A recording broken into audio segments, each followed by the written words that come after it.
Harish రావుకి SIT నోటీసులు జారీ చేసినట్టుగా సమాచారం అందుతోంది. రేపు ఉదయం జూబ్లీహిల్స్ పోలీస్ స్టేషన్ లో విచారణకు హాజరు కావాలని హరీష్ రావుకు నోటీసులు జారీ చేసినట్టుగా సమాచారం అందుతోంది. Rihana, so breaking news, Harish రావును ఫోన్ ట్యాపింగ్ కేసులో విచారణకు హాజరు కావాలని స్పెషల్ ఇన్వెస్టిగేషన్ టీమ్ సిట్, ఈ సిట్ కూడా సజ్జనార్ నేతృత్వం వహిస్తున్నారు. ఇది ఐపీఎస్ ఆఫీసర్లతో సిట్ ఏర్పాటు చేశారు ఫోన్ ట్యాపింగ్ కేసు పర్యవేక్షించేందుకు. సో ఈ ఫోన్ ట్యాపింగ్ కేసు పర్యవేక్షించేందుకు జారీ చేసిన తర్వాత గతంలో ప్రభాకర్ రావును సుప్రీంకోర్టు దగ్గర నుంచి అనుమతి తీసుకొని విచారించారు. ఇప్పుడు హరీష్ రావును సిట్ ఎంక్వైరీ కోసం పిలిచినట్టుగా సమాచారం అందుతోంది. రేపు ఉదయం 11 గంటలకి హరీష్ రావును విచారణకు హాజరు కావాల్సిందిగా సిట్ నోటీసులు జారీ చేసింది. అయితే హరీష్ రావు ప్రస్తుతం హైదరాబాద్ లో అందుబాటులో లేనట్టున్నారు. మరి కాసేపట్లో ఆయన పత్రికా ప్రకటన కూడా రిలీజ్ చేయబోతున్నారు. సిట్ నోటీసుల మీద హాజరు కావడానికి కొంత సమయం హరీష్ రావు అడిగే అవకాశం ఉన్నట్టుగా తెలుస్తోంది. ఎందుకంటే ఈ ఫోన్ ట్యాపింగ్ కు సంబంధించి మొన్ననే సుప్రీంకోర్టు ఒక కేసులో హరీష్ రావుని ఎంక్వైరీ చేయడాన్ని వ్యతిరేకిస్తూ పంజాగుట్ట పోలీసులు ఒక కేసు ఫైల్ చేశారు ఫోన్ ట్యాపింగ్ వ్యవహారంలో. దాన్ని సుప్రీంకోర్టు కొట్టేసింది. హరీష్ రావుని ఎంక్వైరీ చేయాల్సిన అవసరం లేదు అని సుప్రీంకోర్టు చెప్పింది. మరి ఇప్పుడు ఏ నిబంధనల ప్రకారం సిట్టు నోటీసులు ఇచ్చింది అనేది చూడాల్సింది. రేపు ఉదయం 11 గంటలకు జూబ్లీహిల్స్ పోలీస్ స్టేషన్ లో సిట్ ఎంక్వైరీ ముందు హాజరు కావాలి అని చెప్పి బీఆర్ఎస్ లో బిగ్ అత్యంత కీలక నేత హరీష్ రావుకు సిట్ నోటీసులు జారీ చేసింది. ఆయన సాక్షిగానా, అక్యూజ్డ్ గానా, నిందితుడిగానా? ఎందుకంటే హరీష్ రావు ఫోన్ ట్యాప్ చేసినట్టు కూడా గతంలో వాళ్ళు ఆరోపించారు. సో ఈ నేపథ్యంలో హరీష్ రావును విచారణకు పిలవడం అనేది చాలా సెన్సేషన్ సృష్టిస్తోంది. సెన్సేషన్ వార్త మరొకసారి. ఫోన్ ట్యాపింగ్ వ్యవహారంలో హరీష్ రావుకు నోటీస్ ఇచ్చినట్టుగా తెలుస్తుంది. దీని మీద హరీష్ రావు అఫీషియల్ రియాక్షన్ మరి కాసేపట్లో ఇవ్వబోతున్నట్టుగా తెలుస్తుంది. మాట్లాడదాం. మనతో పాటు శరత్ గారు ఉన్నారు, అడ్వకేట్ శరత్ గారు ఉన్నారు, అదేవిధంగా తెలంగాణ విఠల్ గారు ఉన్నారు, రాకేష్ రెడ్డి గారు ఉన్నారు, వి ప్రకాష్ గారు ఉన్నారు, చరణ్ కౌశిక్ గారు కూడా ఉన్నారు. శరత్ గారు, సార్ హరీష్ రావుకు సిట్ నోటీసులట రేపు అటెండ్ కమ్మని చెప్పారు. ఏముంది, రేపు కాకుంటే ఎల్లుండి అపేర్ అవుతాడు. రేపే కావాలా, అదేమో పెద్ద అక్కడ క్యాపిటల్ పనిష్మెంట్ ఏమున్నది కానీ అంత అవుతుంది. ఒకటేంటంటే ఈ డైవర్జన్ పాలిటిక్స్ అనేది ఒకటి ఉంది కదా మన దగ్గర తెలంగాణలో. ఇప్పుడు ఈ నైని బొగ్గు గనులు పోవాలా, ఇప్పుడు మళ్ళా ఈ తెర మీదకి దీన్ని తీసుకొస్తారనమాట. ఇదంతా సొళ్ళ రాజకీయం సార్. తెలంగాణ పోయింది, తెలంగాణ ఇంట్రెస్ట్లు పోయినాయి. ఇప్పుడు అంతా ఫోన్ ట్యాపింగ్. రాకేష్ రెడ్డి గారి ఆవేదనను విన్న తర్వాత మీకు అర్థమైంది కదా ఒకటే. ఇప్పుడు ఏముందండి, ఇప్పుడు హరీష్ రావు వచ్చి ఏం గొప్ప ఇన్ఫర్మేషన్ ఇస్తాడు. సిట్ అర్జెంట్ గా హరీష్ రావుని వచ్చి డిపోజ్ చేయండి అని అన్నారు. హరీష్ రావుకి ఏం సంబంధం ఉండింది అందులో? అప్పటి ముఖ్యమంత్రి అయినా చెప్పాలా, అప్పటి హోంమంత్రి అన్నా మాట్లాడాలా, లేదా ఇంకెవడన్నా మాట్లాడాలా? Harish Rao was holding some other portfolio. ఏదో కొద్ది రోజులు ఇరిగేషన్ ఉండే, కొద్ది రోజులు హెల్త్ హెల్త్ ఉండింది. ఆయనకి ఫోన్ ట్యాపింగ్ తో ఆఫ్ కోర్స్ ఆయనకు కొంత నాలెడ్జ్ ఉంటుంటది, ఆయన కొన్ని విషయాలలో క్లారిటీ ఇవ్వగలడేమో. కానీ దీన్ని ఇంత సెన్సేషనలైజ్ చేయాల్సిన అవసరం లేదు. ఇప్పుడు ఈ నైని బొగ్గు గనులు అనేది వీళ్ళ గొంతును బిసుకుతోందనమాట. వీళ్ళ క్రెడిబిలిటీని మొత్తం అధఃపాతాళానికి తొక్కింది. ముఖ్యమంత్రి, మంత్రులు, వీళ్ళ వ్యవహారాలు, ఈ దోపిడీ, ఈ దొంగతనాలు, ఈ ప్రజాధనాన్ని కొల్లగొట్టడం, దీని నుంచి అటెన్షన్ డైవర్షన్ కావాలంటే తేపుకొక ఇప్పుడు ఏం లేకుంటే జోకర్ను వేసినట్టుగా పతాలలో ఇప్పుడు ఇదొకటి వేసి పారేస్తున్నారు. అంతకు మినహా ఏం లేదు, దానికి ఇంపార్టెన్స్ లేదు, పొందగడలేదు. ఓకే, అంటే ఏం కాదా హరీష్ రావు? ఏమైతే సార్ ఏం కాదు. రేపు కాకుండా ఎల్లుండి అటెండ్ అవుతాడు. ఆయనకు సడన్ గా నోటీసులు ఇచ్చినారు. He will say that I'm legislature, I got prior occupations, I will come and appear before you on some other day అంటాడు. పోతాడు, అపియర్ అవుతాడు. 41A కింద నోటీసులు ఇచ్చి అటెండ్ కాకపోతే మళ్ళీ దానికి టైం అడగొచ్చా? No, yes, he is entitle to ask. వాళ్ళు కూడా ఒక డేట్ ఇవ్వాలి. వాళ్ళు కూడా ఇప్పుడు నోటీస్ ఇచ్చేసి రేపే ఉదయం వచ్చి అపేర్ కమ్మని అనే అధికారం సిట్కు లేదు. They have to give minimum time. 48 hours ఇవ్వాలా. 48 అవర్స్ ఇవ్వకుండా ఒక పబ్లిక్ రిప్రజెంటేటివ్ ని they cannot summon him like a culprit. He is only an informant at best. a friend of the investigating agency. He may be knowing certain things. Investigating agency may have some doubts. They want to clarify it. He should be comfortable in appearing before the sit. అంతేగాని ఆయన బలిమిడికి warranty ఇచ్చి గుంజుకొని పోతారా లేకపోతే ఇంకేదైనా జరుగుతుందా? అది చాలా ఇది ఏంటంటే కోడిగుడ్డు మీద ఈగలు విక్కడం సార్, అంత అవుతుంది. ఇదంతా attention diversion tactics. Attention diversion tactics ఏం కాదు, దీనివల్ల ఏం జరగదు, అయ్యేదేం లేదు, పోయేదేం లేదు, ఏం లేదు. ఇప్పటి వరకు జరుగుతూనే ఉంది. పుంకానుపుకాలుగా తెలుగు ధారావాహిక నడుస్తూనే ఉంటది. 560వ ఒక అంకం అయిపోయింది. మళ్ళా రేపు ఇంకొక ధారావాహిక, ఇంకోటి. ఇప్పుడు ఈ మున్సిపల్ ఎన్నికల ముందు టిఆర్ఎస్ ఇబ్బంది కదా ఫోన్ ట్యాపింగ్ కేసు మళ్ళీ? సార్ ఒక విషయం చెప్పనా, మున్సిపల్ ఎన్నికల్లో ఓట్లు ఎందుకు వేయాలి ఎందుకు వేయొద్దు అనే విషయం లోపల ప్రజలకి ఒక ఆలోచన ఉంది, ఒక అభిప్రాయం ఉంది. డబ్బులు ఖర్చు పెట్టే దాని మీద ఆధారపడుతుంది. విన్నారా? కాంగ్రెస్ పార్టీ ఇప్పుడు ఫుల్ డబ్బులు గల పార్టీ, ఎంత అంటే అంత ఖర్చు పెడుతుంది. మొన్న చూసినాం ఏం చేసినారు వీళ్ళు. తలకాయ కిందికి కాళ్ళు మీదకి చేసినా కానీ మున్సిపల్ ఎన్నికల లోపల కాంగ్రెస్ కి శృంగభంగం తప్పదు. అది కాంగ్రెస్ కి లోకల్ ఏరియాస్లలో ఎక్కడ కూడా they are not seen as a party which is wedded to the cause of the people. వీళ్ళు వాళ్లలో వాళ్లే సర్వనాశనమైనారు. ప్రజలకు ఇచ్చిన వాగ్దానాలను తుంగదొక్కినారు. ముఖ్యంగా మెయిన్ అంశం ఏంటంటే మున్సిపాలిటీస్లలో వీళ్ళు రైతు బంధు ఇవ్వకపోవడము, రైతు భరోసా అనేది అమలే కాకపోవడము, మహిళల పెన్షన్లు, ఇట్లాంటి అర్బన్ పూర్ వీళ్ళందరూ చాలా ఓవర్ట్ గా రియాక్ట్ అవుతున్నారు. చాలా కోపంగా కూడా ఉన్నారు. సరిగా డబ్బులు పెట్టి కొనుక్కుంటారు లేదా ఇంకేదన్నా. ఎందుకంటే మున్సిపాలిటీస్ లో అగ్రికల్చర్ ల్యాండ్ ఉన్న తక్కువ కదా. సరే ఎందుకు సార్, మున్సిపల్ టౌన్లలో వచ్చి ఉండే వాళ్ళంతా అగ్రికల్చర్ ఫ్యామిలీస్ లో వాళ్ళే సార్. వాళ్ళ పిల్లల చదువుల కోసం వాటి కోసం వీటి కోసం అని వచ్చి వాళ్ళు మున్సిపల్ టౌన్స్ లోనే ఉంటున్నారు. కాదని ఇంకా చిన్న మున్సిపాలిటీస్ లో ఇప్పటికి కూడా అగ్రికల్చర్ ఉంది. బట్ గ్రామాల్లో ఉన్నంత ఎఫెక్ట్ ఉండదు కదా ఈ రైతు బంధు ఇష్యూ, ఇవన్నీ కూడా. సరే కొద్దిగా ఇంపాక్ట్ ఎక్కువ తక్కువ. ఇప్పుడు మున్సిపాలిటీలు ఏం డెవలప్ అయినాయి సార్? చెత్త చెదారము, పరిశుద్ధం లేదు, అసలు నిధులు లేవు. తర్వాత ఎన్ఎంఆర్లుగా మున్సిపల్ ఎంప్లాయీస్ 20 ఏళ్ల నుంచి 15 ఏళ్ల నుంచి ఎన్ఎంఆర్లుగా ఉన్నారు సార్. వాళ్ళ రెగ్యులరైజేషన్ లేదు. అన్ని పెద్ద పెద్ద మాటలు చెప్పినారు కదా. అసలు కాంట్రాక్చువల్ ఎంప్లాయ్మెంటే లేకుండా చేస్తామన్నారు కదా. అవుట్ సోర్సింగ్ ఏజెన్సీలే ఉండేయన్నారు కదా. అంత అవుట్ సోర్సింగే చేస్తున్నారు. వీళ్ళు దేని మీద నిలబడ్డారని వీళ్ళకి ఓట్లు వేయాలి చెప్పండి. Show me one single good cause why people should vote. కాకపోతే ప్రజలు ఓట్లను నమ్ముకుంటున్నారు కాబట్టి వాళ్ళు గెలిస్తే కనబలంతో గెలవాల్సింది. మాత్రాన ఇబ్బంది ఏమి ఉండదు. హరీష్ రావు ఒకవేళ క్వశ్చన్ చేసి సరైన కోఆపరేట్ చేస్తలేడు ఏజెన్సీ. అసలు హరీష్ రావు గనక తెలివి ఉంటే ఏం లేదు, పోవాలి, అపియర్ కావాలి, వాళ్ళు అడిగిన ప్రశ్నలన్నీ వినాలి. లేదండి నాకు ఏం జ్ఞాపకం లేదు, నాకేం తెలియదు, వీటితో నాకు డైరెక్ట్ సంబంధం లేదు, అది నా మంత్రిత్వ శాఖ కాదు, నేను ప్రభుత్వంలో ఫలానా పోర్ట్ఫోలియోలో ఉంటుంది, ఈ టెలికమ్యూనికేషన్స్ గానీ లా అండ్ ఆర్డర్ గానీ ఏది గానీ నాకు సంబంధం లేదు, నాకు తెలియదు. ఏజెన్సీతో కోఆపరేట్ చేయట్లేదు, విచారణ కోఆపరేట్ చేయట్లేదు అని అరెస్ట్ చేయరా? తెలియని విషయం తెలియదని చెప్తాడు, ఇంకేముంది? జ్ఞాపకం లేదంటే మరి మీరు నో కాన్స్టిట్యూషనల్ గ్యారంటీ అది. Nobody need to retribute himself. ఏ వ్యక్తి తనను తాను ఖండెం చేసుకోవాల్సిన అవసరం లేదు. To defend oneself is a constitutional right. So కాబట్టి హరీష్ రావుకి తెలిసే విషయాలు కొన్ని ఏమైనా ఉంటే తెలిసింది చెప్తాడు, నాకు ఇది తెలుసు అంటాడు. లేదా తెలియని విషయాలు ఉంటాయి అనుకోండి, నాకు డైరెక్ట్ నాలెడ్జ్ లేదండి, I cannot carry any here. ఏదో వదంతులు నేను తీసుకొచ్చి మీకు ఇన్వెస్టిగేటింగ్ ఏజెన్సీ ముందట చెప్పలేను, నాకు డైరెక్ట్ నాలెడ్జ్ లేదు అని చెప్తాడు, అంతే సరిపోతుంది. ఓకే, చరణ్ కౌశిక్ గారు ఏంటి డైవర్ట్ టాక్టిక్సా?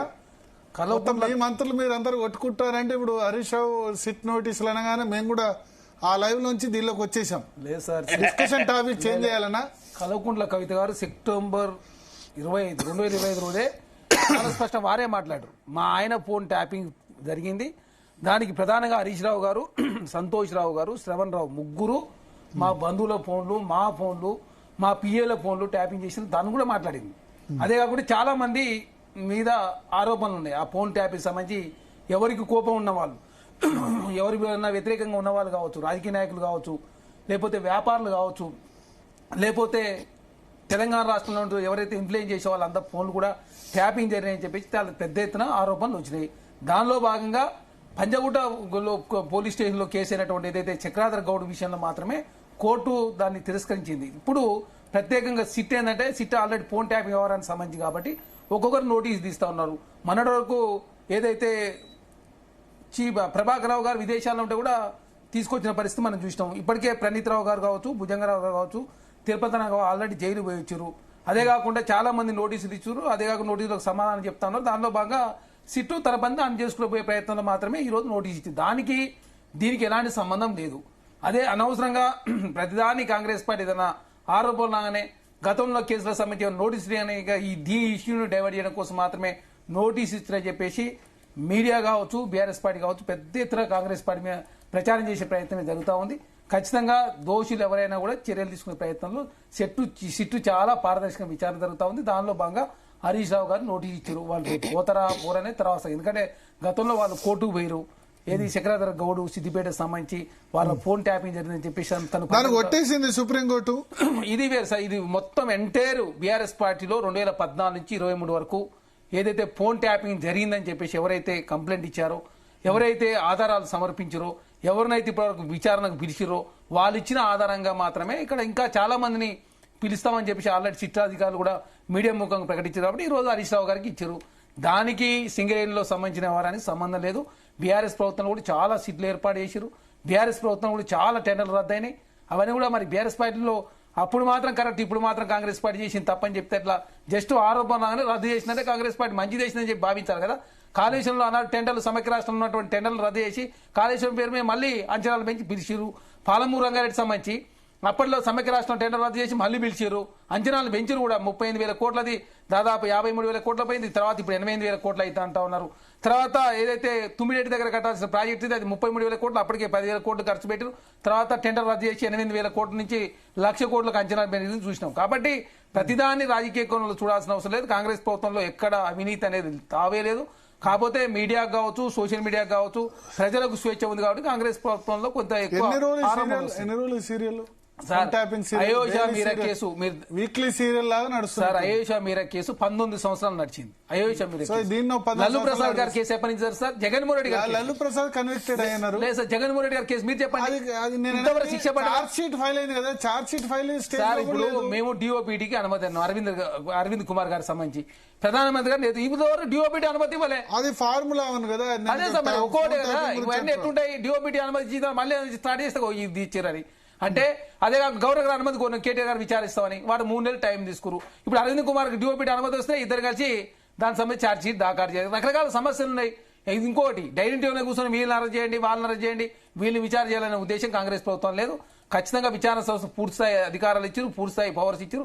ఎక్కడ కూడా రాజకీయ కుట్ర కోణంతో తావు లేకుండా తెలంగాణ రాష్ట్రంలో విచారణ సంస్థలు విచారణ చేస్తామని. మరి ఫోన్ ట్యాపింగ్ జరగలేదని చెప్పేసి ఎవరైనా చెప్పారు? ఆనాడు ప్రభుత్వంలో ఫోన్ ట్యాపింగ్ జరిగిందని చెప్పేసి స్వయాన బీఆర్ఎస్ పార్టీలో ఉన్న కల్వకుంట్ల కవిత గారు చెప్తా ఉన్నారు. నా భర్త ఫోన్ ట్యాప్ చేశారని చెప్పేసి అది హరీష్ రావు గారు, సంతోష్ రావు గారు విజువల్స్ వస్తున్నాయి. అక్కడ నోటీసులు ఇచ్చిన సమయంలో సిద్దిపేటలో ప్రజా సమస్యల మీద, ప్రజారోగ్యంపై వైద్యులతో మాట్లాడుతున్నారు. నోటీసులు ఇచ్చిన సమయంలో కూడా ఆయన ప్రస్తుతం సిద్దిపేటలో ఉన్నట్టుగా చెప్తున్నారు. విజువల్స్ మరి కాసేపట్లో వస్తాయి, పీసీఆర్ ప్లే చేయగలరు. అయితే శరత్ గారు, సిఆర్పిసి 160 కింద నోటీసులు ఇచ్చినట్టుగా సమాచారం అందుతుంది. ఏంటి సిఆర్పిసి క్రిమినల్ ప్రొసీజర్ కోర్టులో 160 అంటే ఒక విట్నెస్ గా మాత్రమే. అంతే విట్నెస్ గానే. సో సాక్షిగా 41A కింద ఇస్తే అక్యూజ్డ్ గా, అంతే కదా? అది వేరు. 41A అంటే ఇప్పుడు సిఆర్పిసి 160 కింద ఇస్తూ అంటే తర్వాత అక్యూజ్డ్ గా, సాక్షిగా పిలిచి తర్వాత అక్యూజ్డ్ గా కూడా చేసేందుకు అవకాశం ఉంటుందా? అలా కాదండి. ఒక విషయం మీరు అర్థం చేసుకోవాలి. ఇప్పుడు ఎట్లుంటుందంటే పిఎంఎల్ఏ వేరు, prevention of money laundering act వేరు, క్రిమినల్ ప్రొసీజర్ కోడ్ వేరు. క్రిమినల్ ప్రొసీజర్ కోడ్ లోపల పోలీసులకు ఒక ఇన్వెస్టిగేషన్ లో ఏ అధికారాలు ఉంటాయి అనేది పొందుపరచబడ్డది. అందులో ఒక ఇన్వెస్టిగేటింగ్ ఆఫీసర్ తనకు అందిన సమాచారం మేరకు ఫలానా వ్యక్తికి కొంత ఇన్ఫర్మేషన్ అందుబాటులో ఉంది, కొన్ని డాక్యుమెంట్స్ ఆయన దగ్గర ఉన్నాయి, కొన్ని విషయాలలో ఆయన ఇన్వెస్టిగేషన్ కు సహకరించగలడు అన్న అపోహ ఉన్నప్పుడు, లేకపోతే అనుమానం ఉన్నప్పుడు, లేకపోతే జెన్యున్ గా రీజన్ ఉన్నప్పుడు ఆ వ్యక్తికి నోటీసులు ఇవ్వచ్చు. తర్వాత హరీష్ రావు గారు పోయి సిట్టు ముందర ఇచ్చినటువంటి రిపోర్ట్ అది ఏమైనా కావచ్చు కాక, అది కేసీఆర్ కి అనుకూలంగా కావచ్చు, కేసీఆర్ కి వ్యతిరేకంగా కావచ్చు, ఇంకెవరికన్నా వ్యతిరేకంగా ఉన్నా అనుకూలంగా ఉన్నా ఆ స్టేట్మెంట్ కు సంబంధించి బలమైన ఆధారాలు ఉంటాయి తప్ప ఏ statement before the police officer is not an evidence at all. దానికి ఎవిడెన్షియరీ వాల్యూ ఏమి ఉండదు. కాబట్టి ఇది ఒట్టిగా టీ కప్పుల తుఫాను, ఒట్టిగానే ఏదో ఒకటి చేస్తా ఉన్నారు. మనం చెప్పిన మాట 100% కరెక్ట్. అదేమంటే ఇది డైవర్జన్ టాక్టిక్స్. చరణ్ కౌశిక్ పాపం ఎంత జబ్బలు జరుచుకొని గొంతు దించుకొని మాట్లాడినా ఇది కేవలము ఒక దాని నుంచి ఇంకో దానికి పోవడం. ఎందుకంటే పార్టీ హైకమాండ్ దాకా ఇది పోతుంది. ఇప్పుడు ఈ బొగ్గు గనుల వ్యవహారము, ఈ లొల్లి, తర్వాత ఈయన విదేశాలకు వెళ్ళిపోవడము, ఇదంతా ఉంటది కదా. సో కాబట్టి దాని నుంచి పక్కకు తప్పుకోవడానికి ఇంకో మార్గం. మీరు ఒక ఇంపార్టెంట్ ఇష్యూ మీద డిస్కషన్ చేసేవాళ్ళు మీరే డైవర్ట్ అయ్యి వేరే టాపిక్ లోకి జంప్ అయినారు అని అన్నప్పుడు ఈ సిట్ ఇచ్చిన నోటీసులు ఎంత నేను ఆ నోటీసు మీకు పంపిస్తున్నాను, మీరు చూడండి. నా దగ్గర ఆల్రెడీ ఉంది. ఉందా? నాకు మీరు ఆ టాపిక్ చెప్పేటప్పటికే ఆల్రెడీ నా దగ్గర ఉంది. Notice under 160 CRPC criminal procedure code for appearance before the undersigned for examination in connection with further investigation అని చెప్పి reference criminal numbers crime numbers అన్ని కూడా చెప్పారు. చెప్పి with the reference to the above cited subject it is to submit that on 10th March case in crime number అని చెప్పి ఇవన్నీ చెప్పారు. PS పంజాగుట్టలో నమోదైంది ఈ కేసు 10th March 2024 రోజు. The investigation made in this case it is revealed that you are acquainted with the few facts and circumstances of this case. Hence, you are requested to appear in person before the undersigned for examination for the purpose of further investigation upon receipt of this notice on 20th January at 11 hours at ACP office, Jubilee Hills, Hyderabad. దానికి you are requested అన్నారు. You are ordered, you are ordained అని అనలేదు, you are requested అన్నారు. దానికి హరీష్ రావు ఒకవేళ రేపు ఫ్రీగా ఉంటే పోయి అపియర్ అయితే అనుమానాలకు తావీయకుండా నా దగ్గర ఏం లేదు, I'm like an open book, they ask me to appear, I'm appearing అని చెప్పుకోవచ్చు. ఇవాళ నోటీస్ ఇచ్చారు, డేటెడ్ 19th January. ఇవాళ నోటీస్ ఇచ్చి రేపు అపియర్ కమ్మన్నారు అన్నారండి. వాళ్ళు అంటారు, వాళ్ళు ఏదైనా అనొచ్చు కాక. ఒకవేళ ఇప్పుడు మరి బీఆర్ఎస్ లీగల్ సెల్ ఉంటాయి కదా, ఇది పెరాలిసిస్ తో ఉన్న లీగల్ సెల్, అది వాళ్ళు వద్దు నువ్వు ఇప్పుడు ఇమీడియట్ గా అపియర్ కాకు, మేము నిన్ను మెంటల్ గా ప్రిపేర్ చేసినాక పోయి అపియర్ గా అంటే అపియర్ అవుతాడేమో, టైం తీసుకుంటాడు. కానీ నా అడ్వైజ్ అయితే హరీష్ రావు ఒకవేళ if he has got time you should go and appear and you should assist the investigating agency. అయ్యి వాళ్ళు అడిగిన ప్రశ్నలు వినాలి, తనకు తెలిసిన మేరకు చెప్పాలి, తెలియని చోట నాకు తెలియదు అనాలి, నాకు డైరెక్ట్ సంబంధం లేదు. ఉదయం తెలంగాణ భవన్ కి హరీష్ రావు వస్తున్నట్టుగా సమాచారం అందుతుంది. అందుబాటులో ఉన్న నేతలందరినీ కూడా తెలంగాణ భవన్ కి రావాలని సూచించారట. మనతో పాటు పొలిటికల్ హైప్, మనతో పాటు ఎర్రోల శ్రీనివాస్ గారు ఉన్నారు, హరీష్ రావు గారికి అత్యంత సన్నిహితుడు. ఎర్రోల శ్రీనివాస్ గారు ఇదంతా పొలిటికల్ హైప్ ఇస్తున్నారు. లైన్ లో ఉన్నారా? ఎర్రోల శ్రీనివాస్ గారు మళ్ళీ ఒకసారి లైన్ లో తీసుకునే ప్రయత్నం చేయండి. సో ఇది 160 CRPC అంటే సాక్షిగా పిలిచిన వాళ్ళని ఫ్యూచర్ లో అక్యూజ్డ్ గా చేయొద్దని అట్లేమైనా ఉందా రూలు? ఏమి లేదు, చెయ్యొచ్చు కూడా. ఒకవేళ incriminating material during the investigation కనుక if they are able to secure they can convert a witness as accused also. For example ఏం జరుగుతుంది ఇప్పుడు, ఒకవేళ హరీష్ రావు ఫోనే ట్యాప్ అయింది అనుకోండి, ఆయన సాక్షిగా పిలిచి మీ ఫోన్ ట్యాప్ అయింది, ఇట్లా ఆధారాలు ఉన్నాయని, అది ఈ సెక్షన్ కిందనైనా 160 CRPC కిందనైనా? లేదు మళ్ళా దానికి ఆయన అక్యూజ్డ్ చేయాలంటే మళ్ళా ఒక అప్లికేషన్ వేసుకోవాలి మ్యాజిస్ట్రేట్ కాదు. నేను అనేది హరీష్ రావు ఫోన్, ఇప్పుడు ఫోన్ ట్యాపింగ్ అయిన వాళ్ళని కూడా చాలా మందిని పిలిచారు, ఈటల రాజేందర్ని పిలిచారు, రఘునందన్ పిలిచారు, చాలా మందిని పిలిచి ఇగో మీ ఫోన్ ట్యాప్ అయిందని చెప్పారు. రేపు హరీష్ రావు కూడా అట్లా చెప్పే అవకాశం ఉందా, మీ ఫోన్ కూడా ట్యాప్ అయిందని? చెప్పొచ్చేమో వాళ్ళ దగ్గర ఇన్ఫర్మేషన్ ఉంటే. ఇంకా అంటే ఎక్కువగా అటువంటి సందర్భాల్లో సాక్షిగానే ఇస్తారా నోటీసు? అప్పుడు కూడా అంతే, అప్పుడు కూడా అతను సాక్షి. అతను ట్యాప్ అయితే అవ్వచ్చు కాకనండి, నాకు తెలియదండి, నేను పట్టించుకోలేదండి, నాది గవర్నమెంటల్ ఫోను, ఫలానా నెంబర్ ఉండే, మీరు ఆ ఇన్ఫర్మేషన్ బేసిస్ మీద మీ దగ్గర కాల్ డాటా ఉంది కదా, యూ కెన్ ప్రోబ్ ఫర్దర్ అని చెప్తాడు, వచ్చేస్తాడు, అంతే. అంతకంటే ఏముంది దాంట్లో. సో హరీష్ రావు అటెండ్ కావాలా వద్దా? అటెండ్ అవ్వడం బెటర్.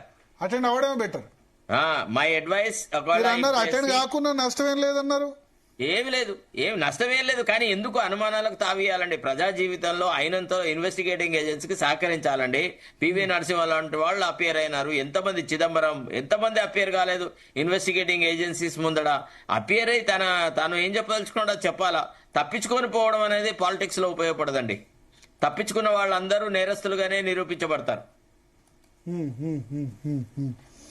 సో చరణ్ కౌశిక్ గారు, ఏంది డైవర్ట్? సార్ ఇక్కడ డైవర్ట్ లేదు, ఏం లేదు. ఇది సింపుల్ గా సదరు వ్యక్తికి సంబంధం ఉన్నట్లు లేదా సాక్షిగా ఉన్నట్లు భావించే వ్యక్తికి నోటీస్ ఇస్తారు. ఇందులో 15 సంవత్సరాలు లోబడి ఉన్న పిల్లలకు ఇంటికే వచ్చి వాళ్ళు పోలీసు వాళ్ళు వెరిఫై చేసుకు, 65 సంవత్సరాలు పైబడినటువంటి వృద్ధులకు, లేదు అంగవైకల్యం ఉన్న వారికి ఇంటికే వచ్చి పోలీసు వాళ్ళు విచారణ చేస్తారని చెప్పేసి, మహిళలు అయితే కూడా, మహిళలు కూడా మొత్తం మహిళలు ఏ వయసు వారైనా మహిళలైనా కూడా దానిలో భాగంగా వీళ్ళకి సంబంధం ఉందని చెప్పేసి సిట్టు వాళ్ళు భావించారు కాబట్టి ఇక్కడ నోటీస్ ఇచ్చారు.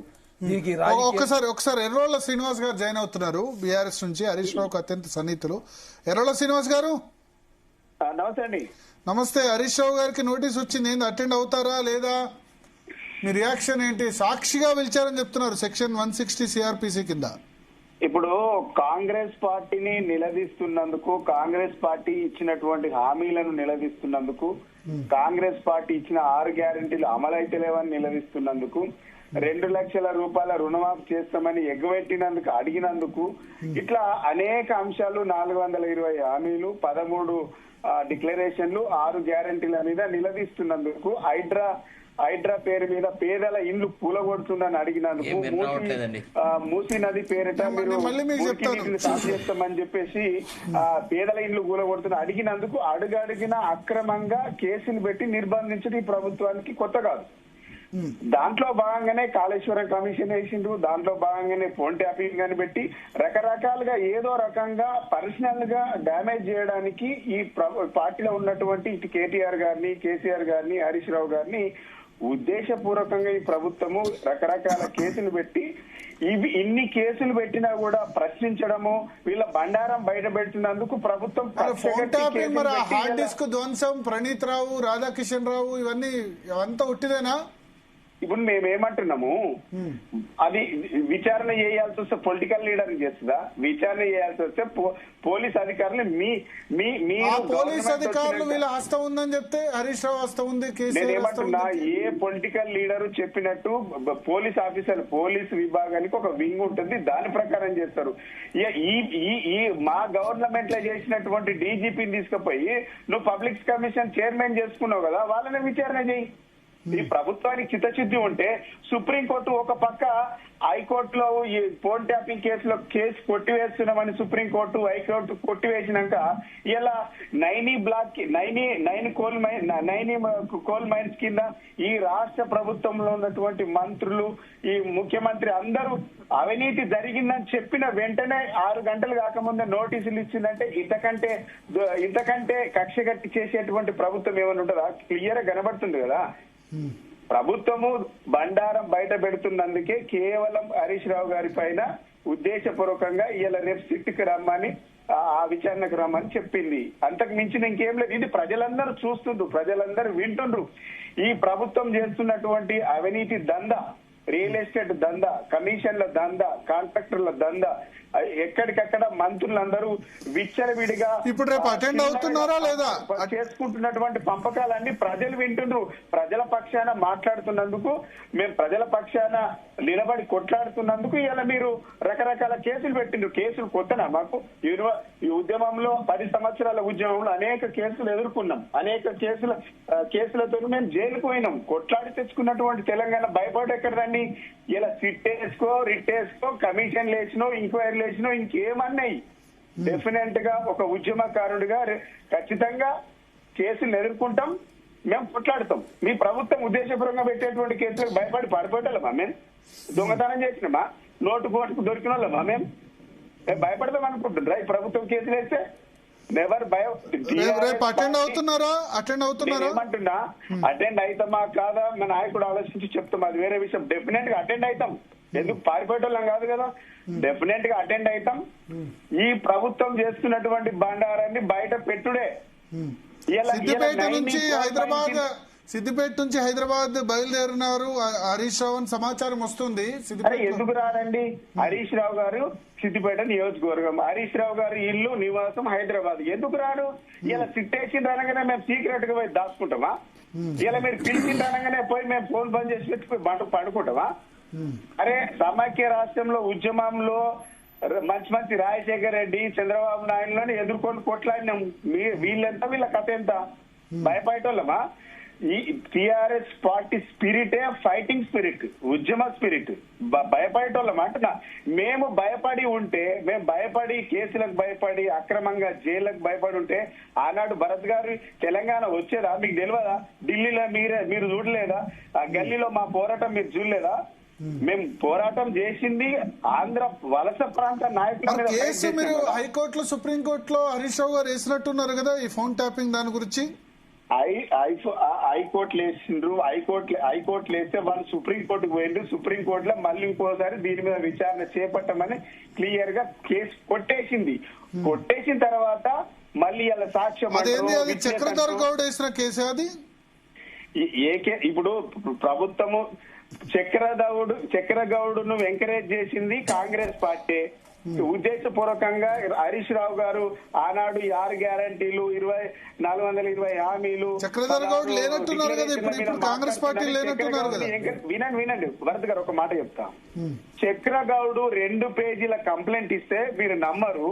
చక్రగౌడ్ అనేటువంటి వ్యక్తి 2 పేజీల కంప్లైంట్ ఇస్తే ఈ పంజాగుట్ట డీసీపీ అండ్ ఏసీబీ 82 పేజీల డాక్యుమెంట్ హైకోర్టుకు సమర్పించింది. ఈ ప్రభుత్వానికి ఎంత, హరీష్ రావు గారి పైన, టిఆర్ఎస్ పార్టీ పైన, టిఆర్ఎస్ పార్టీ నాయకత్వం పైన ఎంత బలమైనటువంటి కోపము, ఆవేశము, కుట్ర ఉందో అర్థమవుతలేదు. 2 పేజీల కాపీల చక్రధర్ గౌడ్ ఇస్తే 82 పేజీల డాక్యుమెంట్ హైకోర్టుకు సబ్మిషన్ చేసింది.